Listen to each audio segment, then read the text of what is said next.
as Jennifer properly points out, as a CHDO, you'll never access IDIS. You'll probably never see it. But what gets put into IDIS is important in a variety of ways. So how many of you are on the home listserv?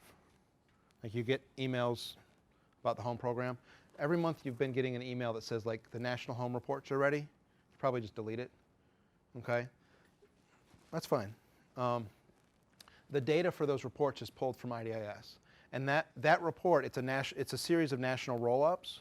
And that report, those reports are used not only by HUD to oversee and manage the program, but the congressional committees that pay attention to the home program, particularly those that were deeply involved in the decision to cut the home program by almost half a few years ago, are paying attention to those reports and to whether the metrics are improving, holding steady, getting worse, et cetera.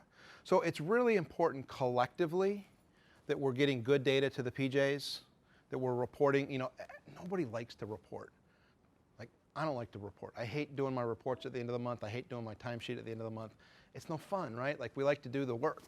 We don't like to do the reporting. But it's really important that we do the reporting to our PJs so they can get into the system so it's accurate, because that's the data that's being used to judge the efficacy of the program on a national basis.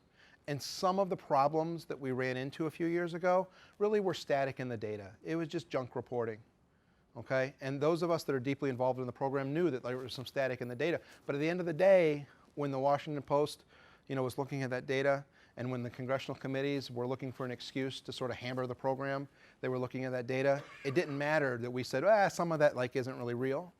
It got used in the way that it got used.